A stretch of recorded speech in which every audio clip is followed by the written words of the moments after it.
This is Hannibal here from the HannibalTV.com, back from my late night run with a quick update regarding former NXT champion Adam Cole's WWE contract. Apparently, his takeover appearance was his last appearance in NXT. Both the Young Bucks and I guess his wife, Britt Baker, who's in AEW, teased and hinted that he could possibly be coming there.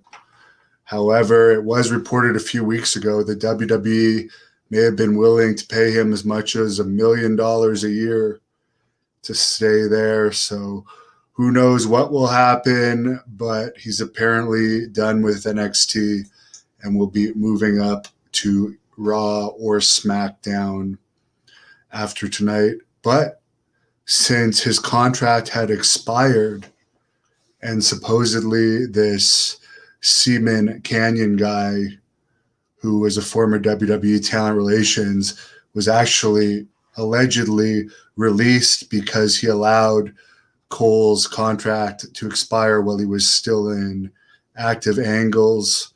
So apparently there was an extension done until either after this weekend, unless they renewed it since, but he may not have a no-compete clause.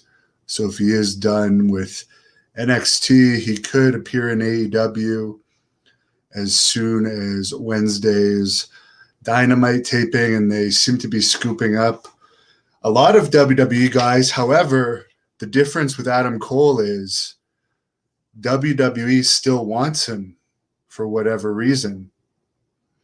The other guys that they've taken, WWE didn't want anymore, such as CM Punk. WWE didn't want him, despite Fox, who airs SmackDown, wanting CM Punk in WWE. So yeah, this would be somebody that they didn't want anymore, like Bray Wyatt.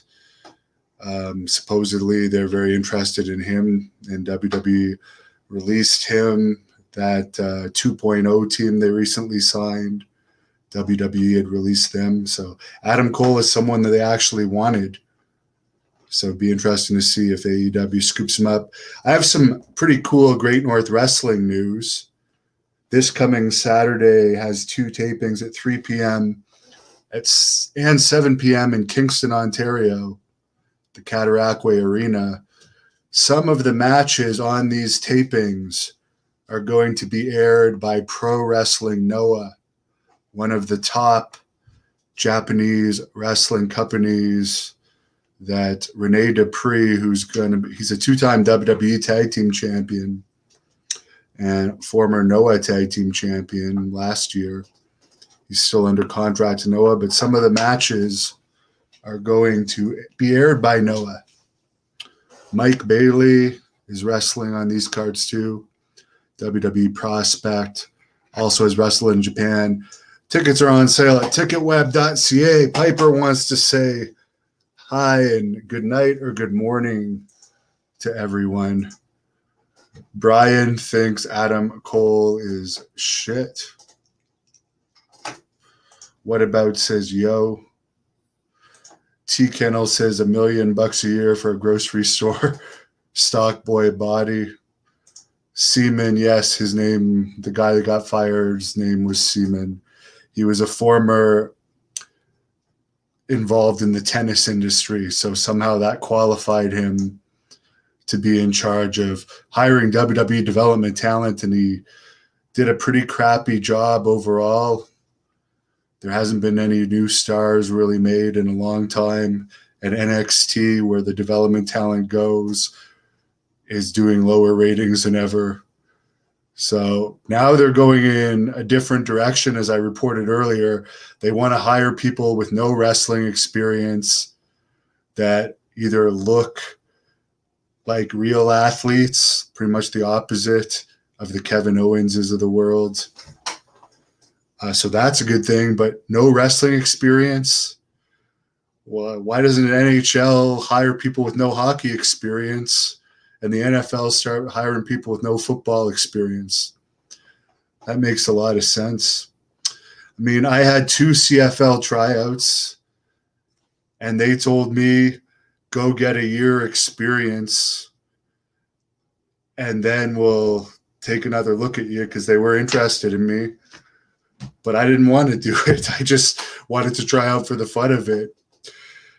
So what? They're going to hire people that are equivalent to me trying out for football that would have taken a contract but really don't want to put any work into it because they don't have the passion.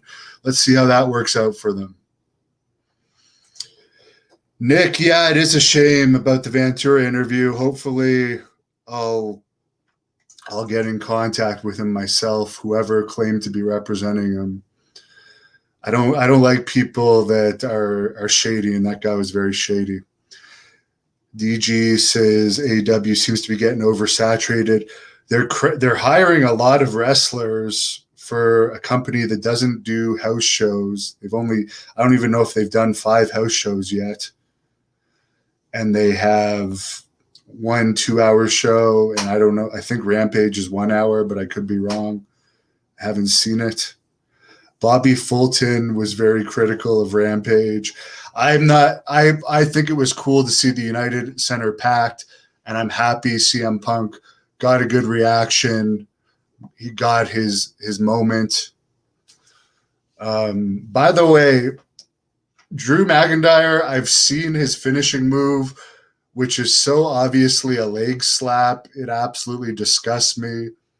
And apparently he was promoting his Jinder Mahal match that I guess only went 4 minutes in the end by saying they were old friends and they really want to do something special together. No wonder they WWE only gave it 4 minutes. That's terrible promotion. Why should anyone care about 2 old friends wanting to go in there and do something special? Isn't that sweet? 2 old friends want to go tell a story together. How exciting. Oh my God. Brian Wilcox, yeah, I'd rather watch golf than Drew McIntyre. That's 100% right. Good night or good morning to you. I am going to eat some sushi. Thank you for watching the Hannibal TV. Please like this video if you enjoyed it and click the subscribe button to not miss any of our latest shoot interviews, match videos, or news.